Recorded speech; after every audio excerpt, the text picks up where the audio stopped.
It was the autumn of 2022. I was a 22-year-old university student on an exchange program in Berlin, Germany. To make some extra cash, I signed up to be a driver for Lieferando, a popular food delivery app there. Though it took me a whole month to finally get myself to take on my first delivery, from then on, I did a couple of deliveries a day and was really happy with the results. A couple of months after that, I quit my part-time job at a cafe and started delivering every day after my classes and even on most weekends. On one particularly cold November night, I decided to work extra late. I'd been driving around the city in my old Volkswagen Golf since 8 p.m. Around 2 a.m., as the streets of Berlin grew quiet, I picked up one last order from a 24/7 doner kebab shop. The destination was an address in an industrial park on the outskirts of the city. The delivery location turned out to be a massive, old warehouse. The notes in the app said, "Go in through the side door and leave it at the front desk." When I got there, I pulled into a huge parking lot that was mostly empty, with only a few large lorries parked in the distance. The building itself looked ancient, a large rectangular block with a few windows and a single door at the front. I checked the address on my phone one more time, then pulled around to the side as instructed. The side door was one of those really heavy metal doors with a small glass window. I looked through that tiny window and didn't see anything but a small, dark entrance room. The glare from my car's headlights made the window reflective and hard to see through. I swung the heavy door open and was immediately taken aback. It was just as dark inside as it seemed, illuminated only by a tiny safety light in the corner. There was no front desk. I walked around a corner and stood at the end of a long, unlit corridor. I knew that most places with night shift workers don't keep on unnecessary lights, but this seemed excessive. I couldn't even see the end of the hallway. I took my phone out and checked now for a third time to see if I'd gone to the wrong place. Everything seemed right, but there was no way I was going to walk through that hallway. The more I thought about it, the more I realized how quiet the whole building was. No machinery moving, no people talking, not a sound at all. I decided to call the customer. Just a moment after I dialed the number, I heard a phone ring, echoing from the other end of the dark hallway. After another few seconds, it rang again, but it was closer and louder this time. I stared into the empty corridor and could barely make out the faint glow of someone's phone. "Hey, I've got your order from Lieferando," I said, my voice a bit shaky. "I'm going to leave it right here for you," I added, setting the paper bag down in front of me. The figure of a large man started to come out of the dark corridor, but he didn't say anything. I waited another second, but as he got closer, it just seemed unnerving, the way he was walking so fast and not speaking. I had this feeling like someone was going to jump out from behind me. Overall, I was completely freaked out.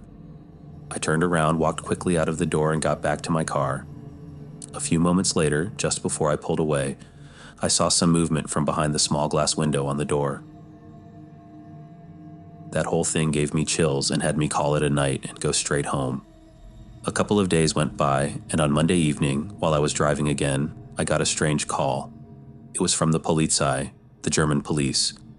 They questioned me about why I was at that specific warehouse at 2:30 a.m. on Saturday morning.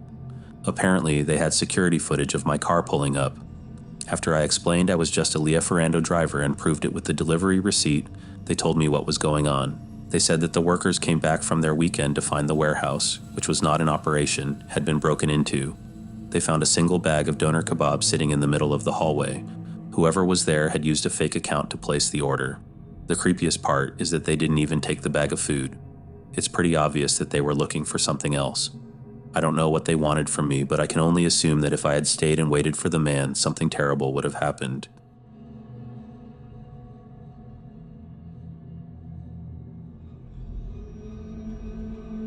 My parents own a small bistro on the outskirts of Montreal, and they were always wanting to start offering delivery service. At the time, I was 19 years old, a university student who didn't want to work as a waiter or at the register, so becoming a delivery driver sounded like a good option.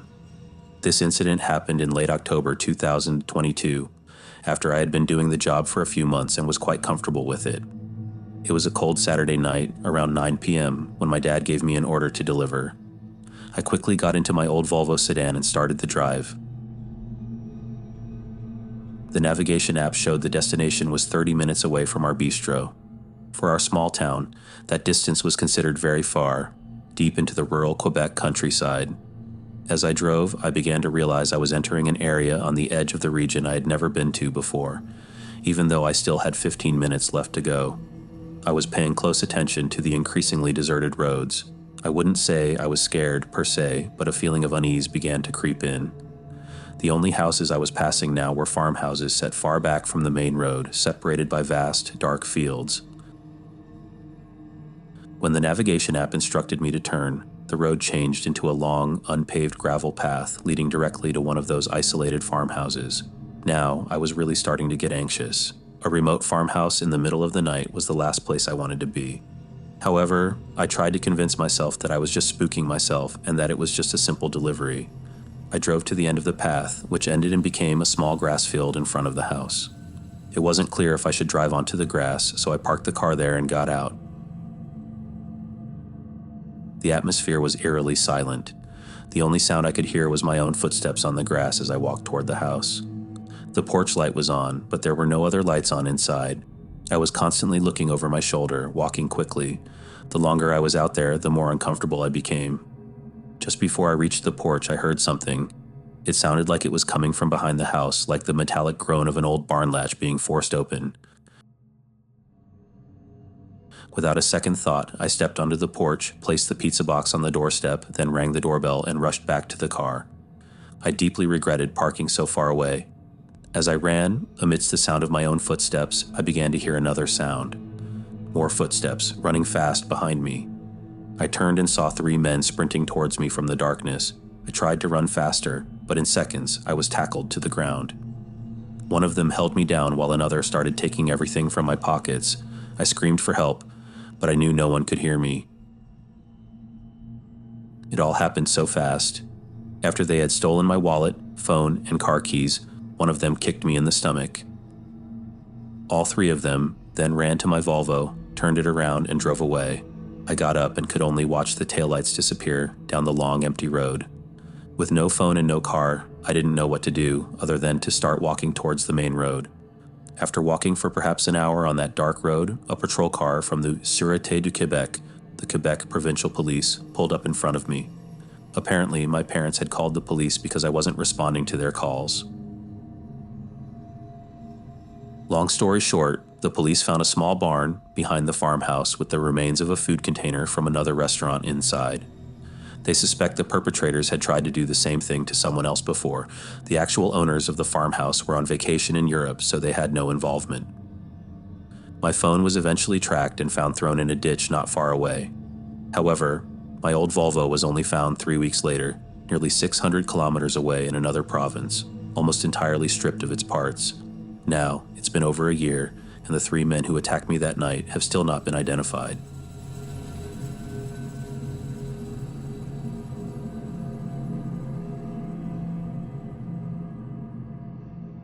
In the autumn of 2023, when I was 19 years old, I was tempted by the Skip the Dishes ads that were everywhere in Vancouver, Canada. The ads promised a relaxing job and easy money. A few of my friends were also curious, so I decided to give it a try just to see if it was all true. The reality was far from it. Driving against the clock made the job incredibly stressful, and sometimes the pay was just a few dollars.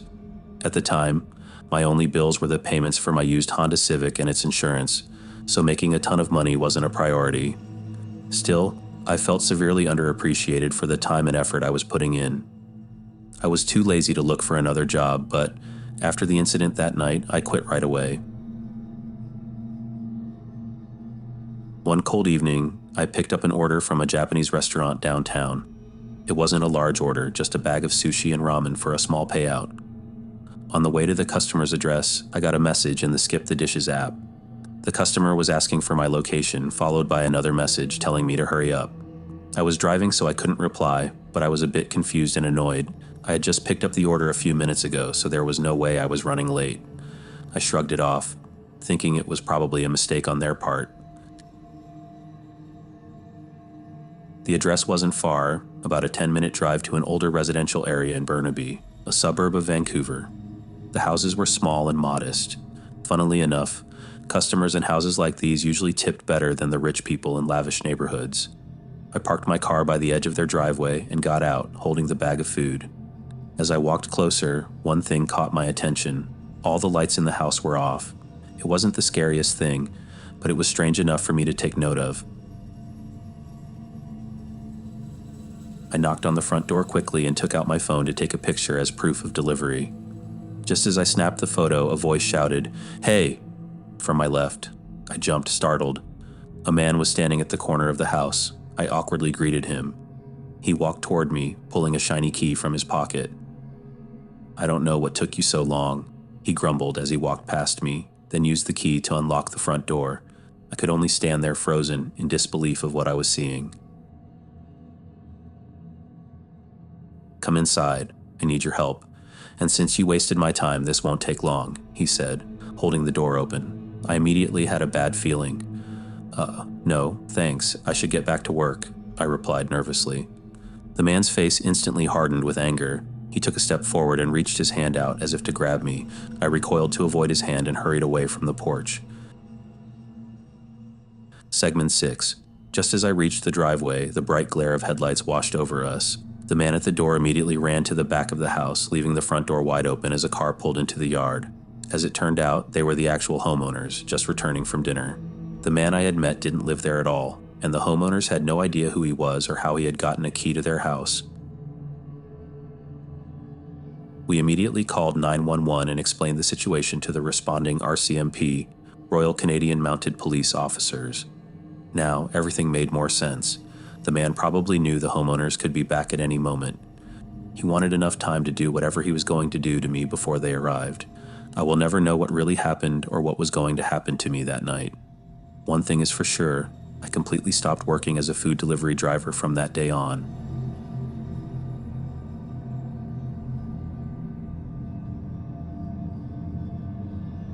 Back in 2022, when I was a 22-year-old university student in Paris, I worked as a delivery driver for Uber Eats about 3 to 4 days a week, depending on my class schedule.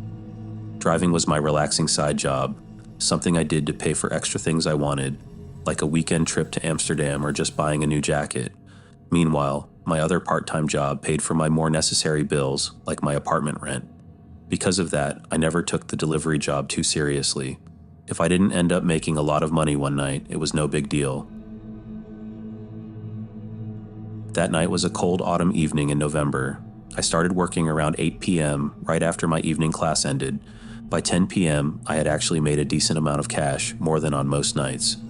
Although I'd usually stop around this time, I thought, why call it quits when I was doing so well? I decided to keep going until I either got too tired or the orders stopped coming in. I accepted the next order and proceeded to the restaurant. It was a medium-sized order from Le Burger Nocturne, a local gourmet burger joint with a regular tip, nothing unusual. I picked it up, then hit the Start Route button on my phone to get directions to the customer's address. However, the destination wasn't a house. It was a GPS pin set near a large Monoprix supermarket, about 15 minutes away from my location. I had made plenty of deliveries to supermarkets or other workplaces for employees, but this felt odd because they didn't list the store's address using a precise location instead. I started the drive over there anyway. When I arrived at the parking lot by the supermarket, I noticed it was completely empty. I pulled right up to the front and parked, then got out with the food.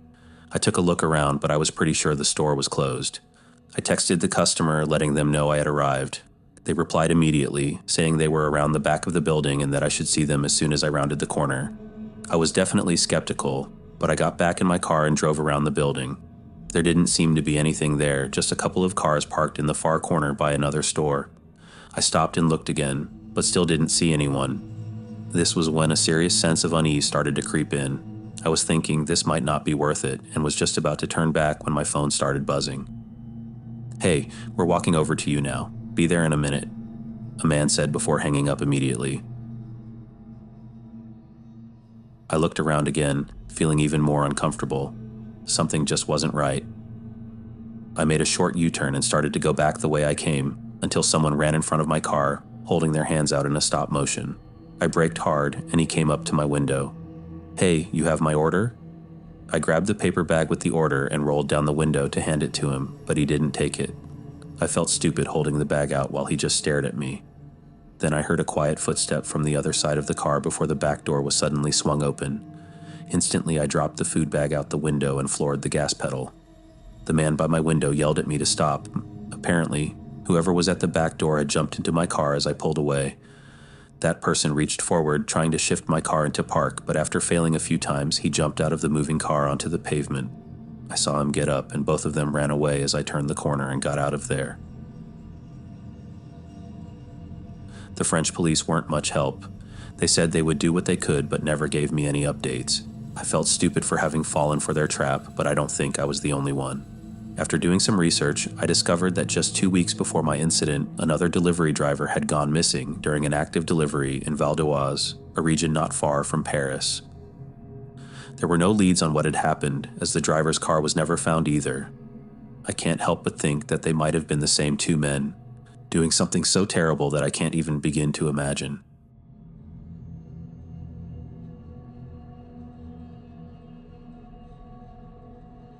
In the autumn of 2005, when I was a 20-year-old college student, I worked as a delivery driver for Brooklyn Slice Pizzeria.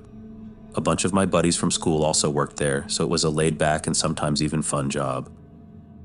The restaurant would get really busy with deliveries up until about 7 or 8 o'clock, then it would have a sudden drop-off in orders. Our place accepted delivery orders until 11 p.m., then would only accept pickup orders until midnight. That night was a Saturday, so it was busier than most other days, but strangely, after 9:30 p.m., there were no more orders.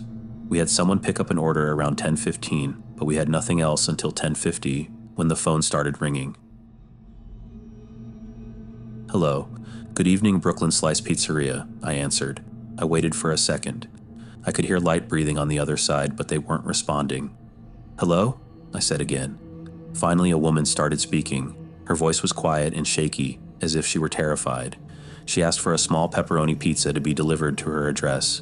I said, "Okay," and just before I hung up, something in me pushed me to ask, Are you okay?" There was just something off about the way she was talking. She said she was just fine and then promptly hung up. I sent the order through, and 15 minutes later, I was on the road. The house was just a couple of blocks away, and there were no other cars out, so I got there in just a few minutes. As I drove up their driveway and parked, I saw a strange, bright light coming from around the garage where the front door was. I got the pizza and the receipt ready. As I looked back at the house, I noticed the light was constantly dimming and brightening, as if someone was walking back and forth in front of it. I rounded the garage and realized the light was coming from inside the house, shining out the open front door.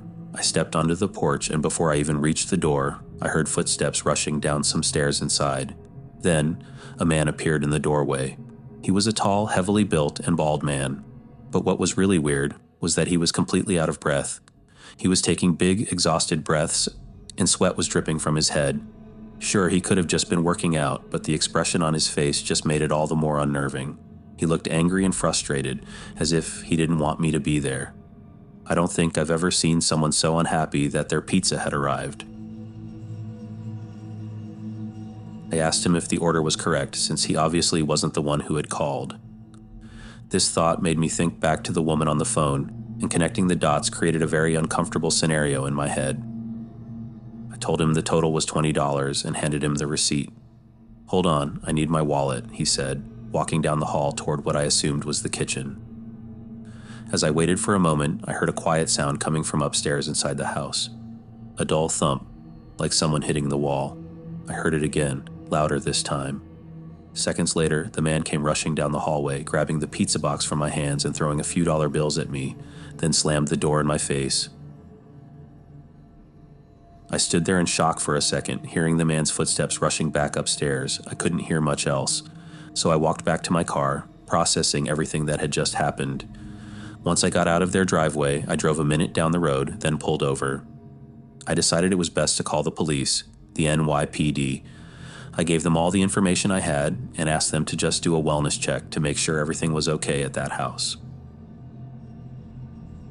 When I got back to the pizzeria, I told my friends about the unusual situation. They thought it was odd, but none of them seemed worried about it. The rest of my shift went by fast, and I got home at 12:15 a.m. Not long after, I got a call. It was an officer who did the wellness check on the woman I said was at the house. However, he said there was no woman there at all. The officer described the man I had met, and he had been allowed inside the home but never saw anyone else. The man claimed he lived alone and had no idea what woman I was talking about. I know what I heard, though. Someone else was in that house, and it was definitely a woman who called to place the order. The fact that the man was lying about something I was 100% sure about made me really uneasy. The cop told me that there wasn't much else to be done unless something else came up.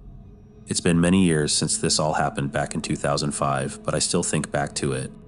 I could be blowing it all out of proportion, but a big part of me is convinced that something was terribly wrong that night.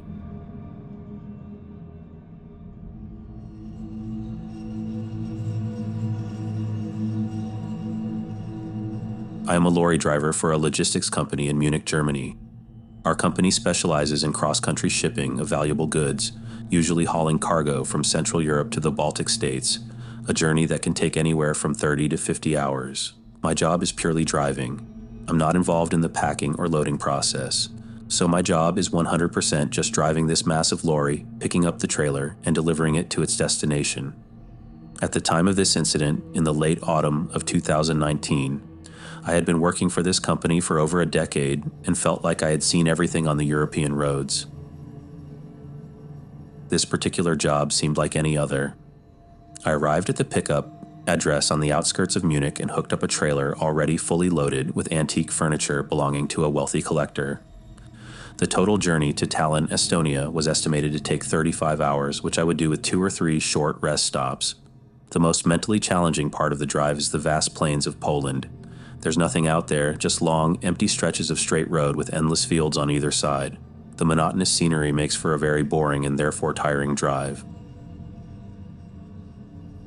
As I crossed the border from Germany into Poland, it was late into the night.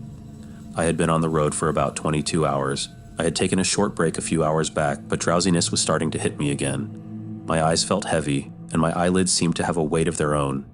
However, a few kilometers later, I saw something on the side of the road. A modern dark-colored sedan was stopped on the shoulder with its headlights on. This was a narrow road, so I slowed down the lorry to pass it carefully. As I passed, I noticed steam coming from its exhaust, meaning the car's engine was still running. There was also a man in his late 40s leaning against the driver's door, looking right at me.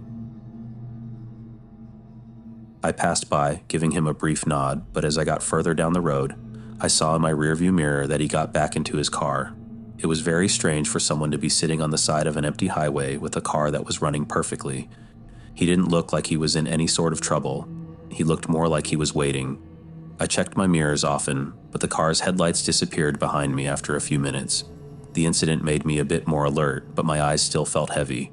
Only a kilometer or 2 further down the road, I saw another car. This car was parked sideways in the middle of the road, and as I got closer, I saw another vehicle at its side, a large cargo van. I wasn't sure of the exact situation, but seeing that gave me a very bad feeling. I eased onto my brakes, but the car stayed in the middle of the road, forcing me to come to a complete stop. I was maybe 20 meters away, and from there I could see several men standing along the road, with one man standing directly in front of the blocking car. I'd have to be the dumbest person in the world not to understand what this was. With no better options, I started moving the lorry backward. The men stayed where they were with a horrifying confidence. Then, a light shined behind me. The sedan I had seen earlier had approached and was blocking my way back. A man got out of the sedan, sprinting toward the back of my trailer. At the same time, all the men in the front started sprinting at me too. In that instant, my mind went blank and all of my adrenaline took over. I slammed on the gas as I heard a loud bang from the back of the trailer. The container doors had been forced open. The men in front yelled and tried to stand in my way, but once they saw I wasn't stopping, they jumped to the side of the road. I rammed right into the car, knocking it off the road and completely destroying it. A few pistol shots sounded in the distance, but none hit my lorry. I could hear the antique furniture falling out of the trailer for the next 5 kilometers before I was able to call the policja, the Polish police, and ask to meet an officer on the road. Of course, it was a total mess, but as it all unfolded, it turned out to be much more than just a random attack and robbery. When the police arrived at the scene, the car I had slammed into was left behind, being damaged beyond drivable. Through the car, they tracked down one of the members of the attackers, who then gave up information on the others. It turned out they were a crime syndicate that had inside information about the shipment of valuable goods for the collector. They had planned to stop me and steal all the antique belongings with their cargo van. They never said what exactly they would have done to me after they robbed the lorry, but I don't think it's a stretch to assume that it would have been a lot easier for them to not leave any loose ends.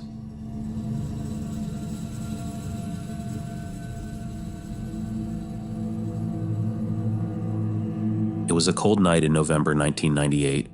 I, a 20-year-old university student, was working part-time as a delivery driver for Le Coin Chaud, a small bistro tucked away in a corner of Paris. The night was incredibly slow, so I spent most of my time inside the warm bistro waiting for orders to come in for me to deliver. Just after 11 p.m., a man walked in and came up to the counter. He looked haggard, somewhere in his late 40s, and appeared to be extremely sleep-deprived, maybe even drunk. My coworker was at the counter helping him, while I was standing in the back organizing the thermal delivery bags. However, after seeing his appearance, I started listening in on their conversation. The man seemed timid and uneasy about something as he made a simple request: 2 orders of croque monsieur. Then, strangely, he added that he'd like it to be delivered, even though he was already there. He then handed my coworker a torn piece of a paper napkin. Right after the order was sent through, the man walked out without another word. The napkin just had an address written on it. This was odd. Who comes into a bistro just to order for delivery to their own house? And why write the address on a napkin as if he couldn't just say it? 15 minutes later, I placed the box with the warm sandwiches into the bag on the back of my scooter and started down the Parisian streets, wet with a light drizzle. It didn't take long for me to notice an old dark sedan behind me. It was the only other vehicle on the narrow road, and it was constantly speeding up and slowing down, like the driver was having trouble staying at the same speed. Once I saw it swerving too, the first thing I thought was that they were drunk. I remembered how the man at the bistro had also looked drunk. It seems naive now, but at the time, I really thought it was just a coincidence. When I got to the residential neighborhood, the car behind me pulled off to the side of the road and parked. 30 seconds later, I arrived at an old apartment building that matched the address. I parked my scooter, stepped up to the front door, and knocked. After waiting a couple of minutes, someone finally answered. It was a different man from the one I'd seen at the bistro. He was also in his late 40s. He stared at me with very wide-open eyes, and I noticed that his appearance was just as disheveled as the first man's, sleep-deprived and drunk. "I have a delivery from Le Coin Chaud for Pierre," I said. It took him a few seconds to respond. "Ah, yes, of course, thank you," he said quietly, reaching out for the paper bag. I gave it to him, and he looked at me like he was going to say something else, but he didn't. He just continued with his dull look. I then turned around to get back to my scooter. That's when I saw a man in a beanie walking briskly down the sidewalk just 2 houses away. He was looking right at us. My heart started pounding as the man at the door stepped out onto the porch, as if he was going to follow me. I quickly started my scooter, but the man in the beanie suddenly ran and stood right behind it, blocking my path. The other one then started running toward me from the porch. In a panic, I twisted the throttle and yanked the handlebars to the side. The man behind me jumped out of the way at the last second.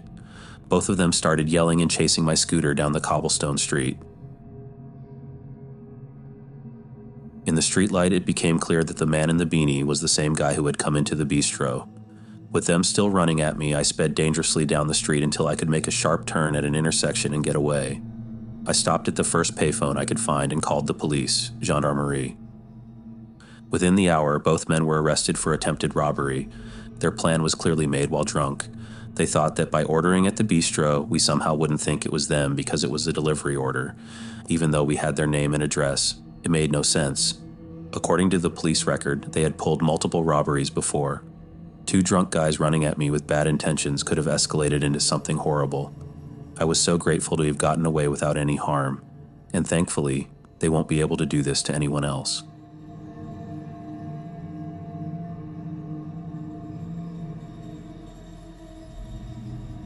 In the autumn of 2019, when I was 19 and on a break from university, I worked at a pizzeria owned by the parents of my best friend Marco. My job as a pizza delivery driver in our small town, Maple Creek, a quiet town at the foot of the Canadian Rockies, was supposed to be fun. I would sometimes help clean tables or whatever else was needed. The job itself was fine, but it felt very uncomfortable to have my friends' parents as my boss. I thought it wouldn't be too bad after a while, but it just never got better.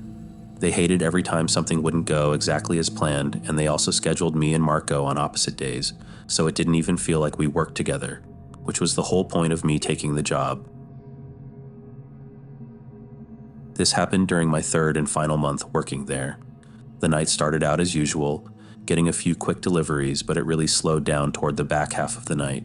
Marco's dad hated it when it was slow because I'd be standing around waiting for orders, and he'd always be grumpy about it, even though it wasn't my fault.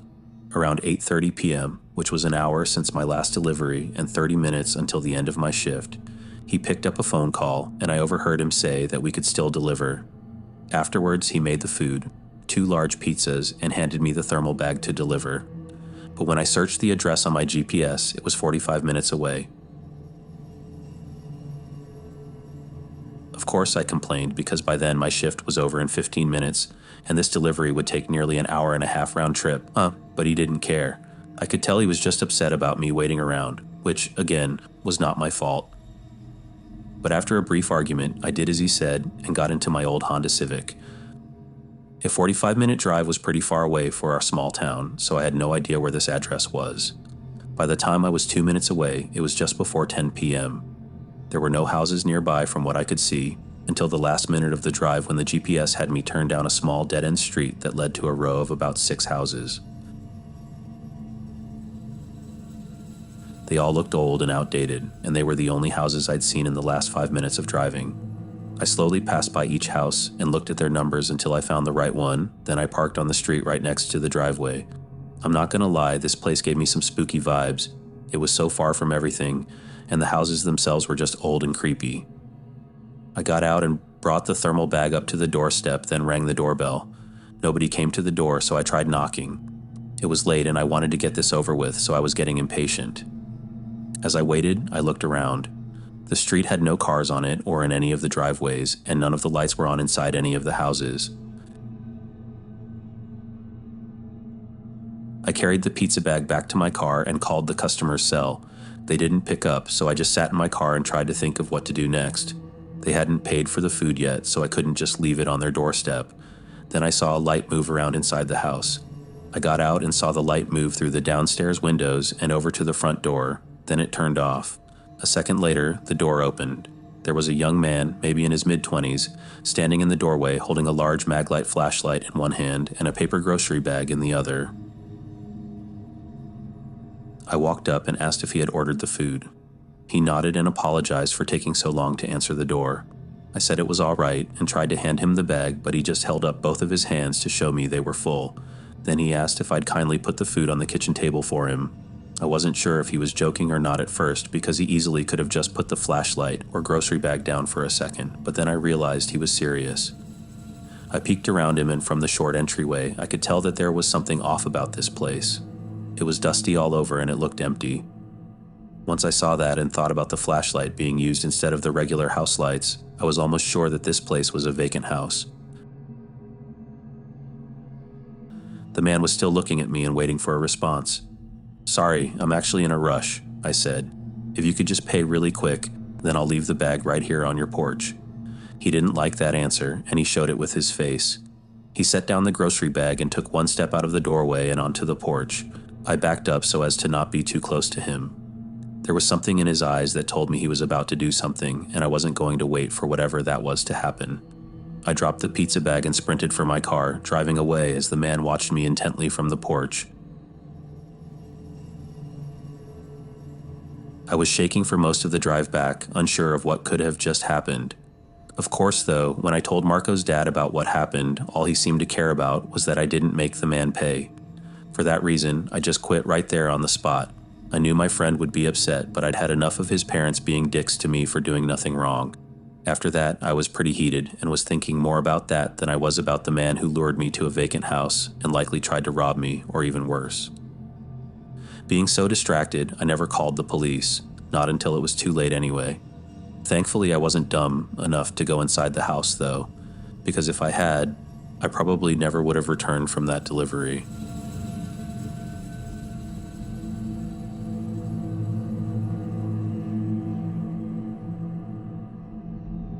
I'm a 24-year-old man working as a delivery driver. My job is to deliver baking supplies to several artisan bakeries around Toronto using the company's Ford Transit cargo van.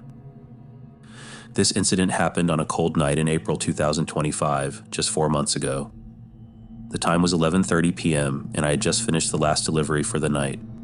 The warehouse where I had to return the van was about a 30-minute drive away. I had only been driving for about 5 minutes when an old dark sedan pulled up behind me at an intersection. There were no other cars out, just the two of us on the empty street. When the light turned green, I started driving.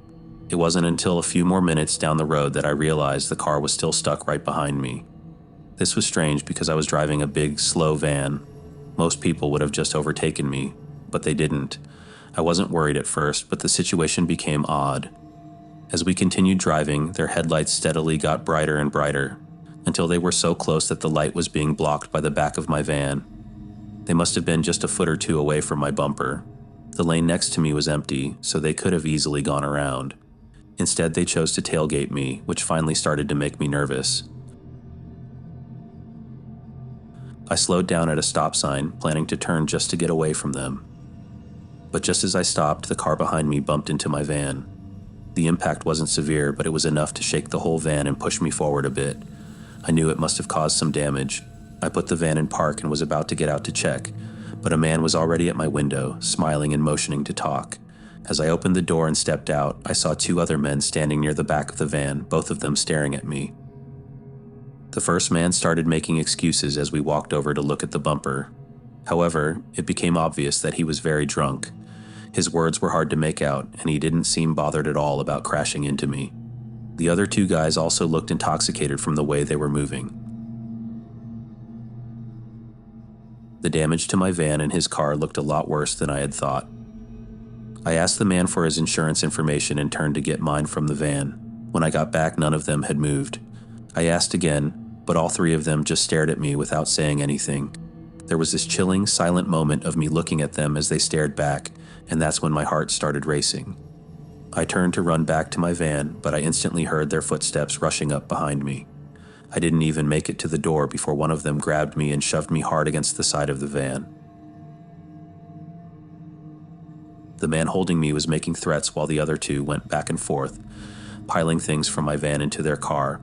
After a minute of having my head pressed against the cold metal of the van, he pushed me away and started forcing me to walk toward their car. His friends finished taking what they could and got in the car, telling the man behind me to hurry up. He opened the back door and tried pushing me into the back seat. I knew that if I let him get me in that car, I would likely never be seen again. I fought back with all my strength. I did everything I could to make it as difficult as possible for him to get me inside. After a struggle of about 20 seconds that felt like an eternity, he finally gave up, shoved me away, and got into the car himself. Then they sped off into the night. I got up and ran to get my phone from the center console, then immediately called the Toronto police. Unfortunately, the men who attacked me couldn't be identified and still haven't been found. It's hard to say if it was just a one-time drunk attack or something they had done before. What they planned to do by bringing me in the car with them also remains a mystery, but I think we all know what the most likely outcome would have been that night.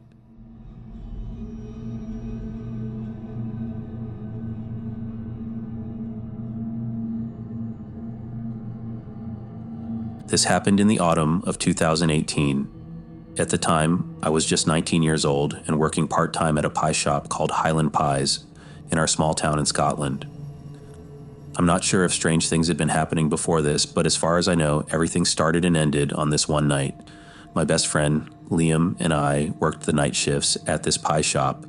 It was a really small shop, having just 3 or 4 tables inside because we focused more on delivery and takeout. We both got this job while we were in college, and for some reason, we just never left. Being in a quiet, rural town, the job wasn't too much work and we never had truly busy days, just a steady flow of orders. On this night, a light storm began to fall, making business incredibly slow. There were only a few occasional orders, so we didn't have much to do. Around 10 p.m., Liam suggested we start cleaning up the place and maybe clock out 15 minutes early. I agreed, grabbing some rags to wipe the tables when the phone at the front desk rang. I picked it up after a few rings. "Hello, how can we help you?" Silence. I waited another 5 seconds before putting the phone down. Just a prank call, I thought. I went back to scrubbing the tables, but from the front of the shop I saw a glare of light from the window. An old dark sedan was parked a few spots back. I couldn't see too well through the rain-streaked window, but there was definitely a light on in the car, like a cell phone screen. Our shop stood on an individual lot, so there were no other cars, which was the only reason I noticed it. A moment later, the phone rang again. Liam was closer, so he picked it up this time. I could hear someone's muffled voice coming from the phone, and after a short conversation, Liam hung up. At the exact same time, the light in the car turned off, and it drove away. I told Liam what I saw and how weird it was, but he just shrugged and said it was just some old man who was ordering a pie for delivery. I looked back at the now empty parking lot. It made no sense for someone to order a pie for delivery from right outside the shop. But I figured Liam was probably right, so I let it go. He started making the pie while I continued cleaning. 10 minutes later, Liam boxed it up and handed it to me to deliver. I ran through the Serene to my car, then pulled up the address on my phone. 11 minutes away, not too bad. I started driving. The roads were completely dead, with nobody out at all. Google Maps took me to a neighborhood filled with large Victorian-style houses, then had me turn down a long driveway that led to a cul-de-sac with 3 more large homes. I followed the path the map told me to and pulled up next to the house. It was one of those large, expensive houses, but it looked very old and not at all modern. I parked the car, double-checked the address with the house number, then picked up the pie and ran up to the front door. "Pie delivery," I yelled. I took a step back and looked at the front of the house. All the lights were off. I called Liam's cell and had him call the guy who ordered. A moment later, my phone buzzed. Liam told me that his call went straight to voicemail. I shook my head in frustration and ran back through the rain to my car. I tossed the pie box onto the passenger seat and started backing out. Getting fake orders or dead deliveries wasn't out of the ordinary, but it still annoyed me every time. When I got back, Liam was cleaning and said there were no more orders, so we were good to finish up and head out. I tossed the pie in the trash and started helping him. Both of us were in the back cleaning the ovens and wiping the prep counters when a sudden loud bang came from the front of the building. We looked at each other, then ran to the front. At first, we didn't see anything, but then Liam spotted a small crack on the glass door. I walked over, opened it, and right outside was a heavy cobblestone, the kind used for old pathways, big enough to throw and do some damage with. I looked around. The parking lot was completely empty, and nobody was nearby. Both of us were really confused and kind of freaked out. We talked about maybe calling the police, but neither of us wanted to deal with that right now. It was 10 minutes before we were off, and if we called, we'd be here for at least another hour. The crack on the door wasn't too big, so we chose to wait and just tell our manager the next day. We quickly finished cleaning and left through the back door where our cars were parked. On the drive home, I rethought all the strange things that had happened, and it made me uneasy. I pulled into my driveway and walked inside. It was late, so I knew I had to get to bed soon, but I wanted something to snack on first. I went to the kitchen, but before I even opened the pantry, I heard a car splash through the puddles on the street outside my house. From the sound of it, I could tell it was parking. I walked over to my window and peeked outside, seeing a dark sedan parked right in front of my driveway. It only took me a second to realize it was the same car I'd seen outside the pie shop. A cold rush went through me. I stayed at the window to see what they were doing. The car's engine was still on, but I couldn't see through their windows. After a minute of no movement, I took out my phone and called Liam, telling him I thought one of the customers had followed me home. "Are you serious? You need to call the cops. Something's not right," he said, urging me to hang up and call the police immediately. I don't know why I was so nervous, but hearing Liam say it made me feel better about it. I moved away from the window and dialed 999. The operator on the line said they would have someone on their way and that I should stay hidden. Suddenly, I heard a car door open and close. I quickly said okay and hung up. Looking back out the window, a man was walking up my driveway. He was wearing dark clothes covering his whole body and a hood covering his face. As he approached the house, I closed the curtains and waited. Footsteps came to the front door, then continued across the front of the house until they stopped right outside my window. The sudden silence made the sound of the rain increasingly louder. I felt like I was standing there in silence for minutes before I stepped forward and moved the curtain an inch to the side, just enough to peek through. The man's cold eyes stared back at me. I let go of the curtain, and the man banged hard on the window. I stood a few feet away, terrified to death. Then, just as quickly as it started, it ended. There was no more banging, no footsteps, nothing. All that was left was the sound of the raindrops clicking against the window. Although I never heard the man leave, he was gone when the police showed up. No car or man in sight. I told them everything that had happened from the middle of my shift to the end of the night. They looked at me like I was crazy, and part of me felt crazy too. None of it made any sense, and there didn't seem to be any motive for the man to have done what he did. Honestly, because of that, the whole night really messed with my head for a while. Even now, when it gets really quiet on rainy days, an eerie feeling rushes through me, bringing me back to that night.